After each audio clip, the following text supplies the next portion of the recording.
My number three for 2024 is Civil War. Okay. So this is another one kind of like Baby Girl that I wanted to see, but I didn't maybe have the highest of hopes for. But I ended up like really loving this movie because it was far more unsettling and disturbing than I expected it to be. And I think everyone expected it to be one thing, and it ended up being something different. I thought, like, it's a movie that is definitely trying to reference modern times, but it's clear from the outset that it's not exactly these times. You know, it is set in kind of a parallel, kind of dystopian, semi-future. I agree, but I still feel like you get the feeling they still had a leaning of which way they were really trying to push the film. I feel like they just didn't all the way commit to that because they didn't want to turn off audiences, I think. Yeah. And that's what I think. Yeah. But I still got the feeling of which direction they were really leaning into, but they just throw it off by saying, oh, California and Texas have joined alliances, to kind of throw you off, but it still had that feel of, kind of where this country potentially could be heading. And I think they just pulled back a little bit from what they actually were really trying to say. So. Yeah. Well, I thought it was very effective. I thought it reminded me of Apocalypse Now a lot because it is a road movie where it kind of proceeds from one horrific scene to the next, which each one being a little more disturbing than the next, the one before it, I mean. I thought it succeeds as drama. I thought it succeeds as dystopian science fiction. I think it has some humor, but it's, for the most part, a very disturbing movie. I've seen it twice. For the most part, yeah. Yeah, and I think it is, it's Alex Garland who made Ex Machina and Annihilation, both films I'm very fond of. He also made Men, which we both hated. But I thought he was back on track with this one, and I definitely think it's one of the most compelling and unique and unsettling and disturbing films of 2024. But despite how disturbing it is, it's definitely one that I bought and one that I intend to watch every now and then to kind of snap me back into this crazy world of ours. We've had a discussion about this one before. I wasn't a big fan of it when I saw it initially. I did end up rewatching it because I showed it to my wife. I liked it a little bit better the second time. I still don't love it as much as you do. Some of the issues that I have with it are still there. I get what it was going for. I still, like, going to my point, I feel like they didn't want to lean all the way into it. Although it still is a little polarizing. I saw some people actually get up and walk out of the theater when I was watching it at certain points. So, so it is a little polarizing in some sense, but I feel like they didn't lean all the way in. They didn't commit all the way. I don't know. It's very bleak. It's very dark. And I just tend not to... I don't know if it just hit too close to home. I don't know what it was, but for me, I just tend to not rewatch those types of films that are just that bleak and that dark. Yeah. They're just, for me, they're not fun to rewatch. You know what I mean? So like I said, I like it a little bit more the second time, but I still don't love it. So yeah, I get it. It's not for everybody. Number two for me, we don't really have to discuss that much because it's a real pain. We already had our discussion on that one. So, so definitely, like I said, number two, I loved it. Would love to wish Jesse and Kieran got Oscars for it, but I loved it. I thought it was great. So, and that's why it's number two. Fully agreed. Okay, my number two is a movie called I Saw the TV Glow. So this is a real interesting movie, I think, by a filmmaker named Jane Schoenbrunn. I'm not sure if I'm pronouncing her name correctly, but she made a really interesting movie a couple years ago called We're All Going to the World's Fair. Both are films that kind of are tangentially in the horror genre, but definitely aren't following any kind of horror template. This one is set in the, I think, earlier to mid-90s. It's about two high school students who kind of fall in love with a TV show, like a young adult TV show that's kind of leaning in the it's kind of modeled after, you can tell it's sort of like a Buffy the Vampire Slayer type show. A lot of people said it reminds them of Pete and Pete.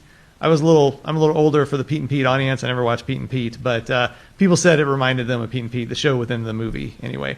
And it's a pretty strange movie, pretty haunting movie about these two kids that fall in love with this show. They're both kind of social outcasts, and one of them disappears. And I don't really want to say where it goes from there.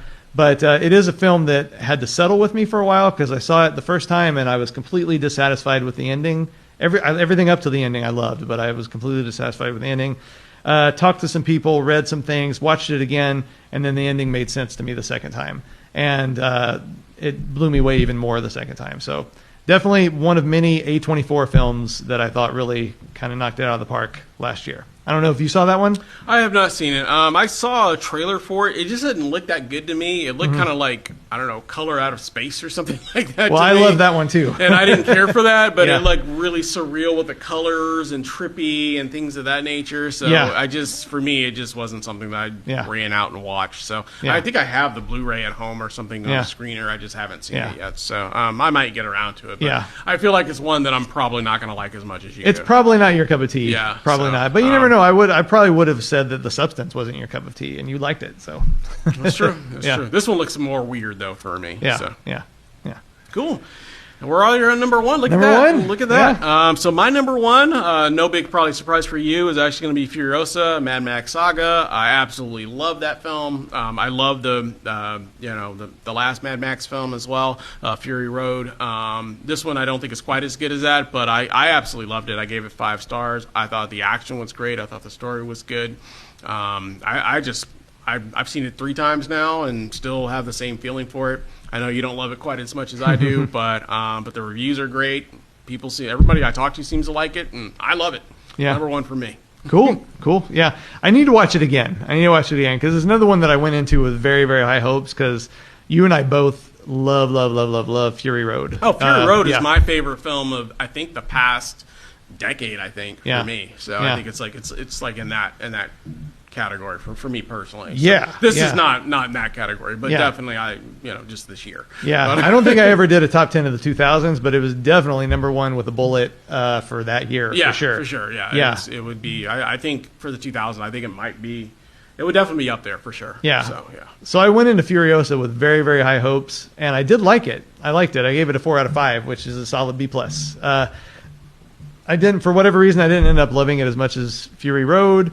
I thought the action was a little more CGI heavy this time, which bothered me a little because there wasn't as much CGI in Fury Road, so the action felt a little less authentic, I guess. But I really like Chris Hemsworth. I like Anya Taylor-Joy. It's one that I need to watch again, probably like Nosferatu,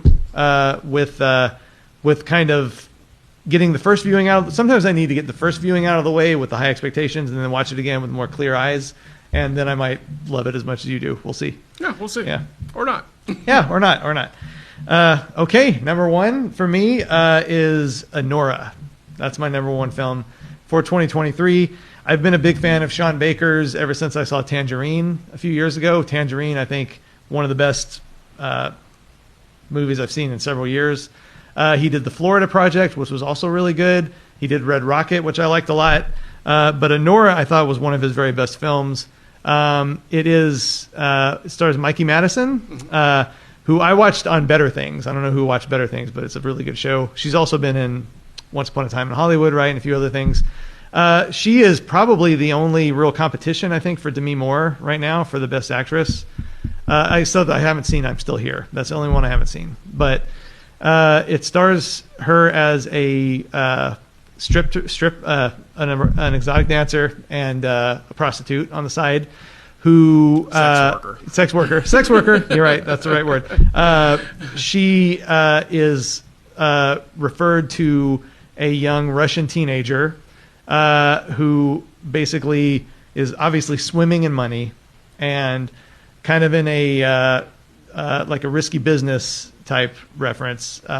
He wants a Pretty Woman. Pretty Woman, yeah, more specifically. Yeah, Pretty Woman. Yeah, Pretty Woman. He offers to like get her exclusively for a period of time for a lot of money, and she accepts. And they seem to fall in love. I don't think this is a spoiler because it's less than halfway through the movie, but she ends up marrying him, and then the next morning things go south because it turns out he's not exactly who he says he is, or he doesn't exactly have the amount of control that he said he did. Right. And some other people come into the picture, and it turns really interestingly, I think, from this kind of like Pretty Woman like with a very like hard R rated Pretty Woman into kind of like this madcap slapstick comedy for a little bit, and then in the end it turns surprisingly into like a love story that you were not expecting it to be. And I thought the ending was really hard hitting. I didn't expect that. So all in all, is like another one of those like 2.5 hours long. I did not look at my watch a single time. It was compelling from beginning to end. Great performances, unpredictable, like the full experience, and it was definitely my favorite film of 2024. Cool. Yeah. Yeah, I liked it. Obviously didn't make my top 15, obviously. Yeah, but yeah. it is in my honorable mention, and Yeah. I'll run through that in just a second real quick here. We have a minute. Yeah, I liked it. Some of that stuff that you just talked about, the differences in the tones of the film, is some of the stuff that actually kind of bothered me a little bit. That it was like this love story is in the beginning. Then it was like this like weird slapstick comedy for some reason in the middle, and then it tried to like go back to a kind of a love story at the end. It kind of threw me off. It was a little jarring for me, but I did like it though. So it definitely is one of the ones that I liked. I would recommend it. I just didn't love it quite as much as you did. So, Yeah. Cool. Glad you liked it. Cool. So real quick before we go, just read off some of my quick honorable mentions. I had Will and Harper, which is on Netflix. Really good documentary. Late Night with the Devil, which you mentioned. Abigail, Lover, Stalker, Killer, which is also on Netflix. Another really cool documentary. Maxine, which is on your list. Love Lies Bleeding, which I thought would have made your list, actually. Very close. Okay. Very close. Honora, which we just talked about. Yeah. VHS Beyond. Oh, yeah. Deadpool and Wolverine. I like that. I don't know if you like that one or not. No. Land of the Bad. Also a Netflix film. I'm so happy these are Netflix. I thought that was really good. Really good action film. Yeah. Conclave, I really enjoyed quite a bit. Yes. Dee Dee, I thought was a really good coming of age film. Yeah. Dune 2 is on the list. And then also In the Land of Satan Sinners, which I really like with Liam Neeson. So I thought that was really good too. Yeah. And I guess a couple of runners up for me, some of the same for you, like Dee Dee was really good. I also liked Conclave very much. It almost made my top 15. Same with Love Lies Bleeding. And then like His Three Daughters. I really liked a lot. I like that one too. Yeah, that one's really good too. One that I know you hated, In a Violent Nature. I liked a lot. I didn't care for that at all. Yeah, and then like lastly, we could do a whole show on this, but I for one really liked Emilia Perez. So I know that's I didn't even finish it. Very controversial to say right now, but I loved it. I couldn't even finish it. I had to turn it off. I was like, this is utter garbage, and I turned it off. Loved it. I loved it. Yeah. It's very rare for me not to finish a film. Yeah. But that was one that I look forward to when that and Joker 2 play double bill at midnight somewhere in the future. It will happen. I guarantee you. We'll see. We'll see. Well, that's it. That's our top 15 films of 2024. We'll see what 2025 brings. Yeah. Yeah, cool. All right. Well, we thank you guys for hanging with us and watching this. This will probably be broken up into multiple episodes, I imagine. But we thank you again for watching another episode of SacTown Movie Buff Television, and we'll be back again soon with another episode. Hope you have a great day. Bye.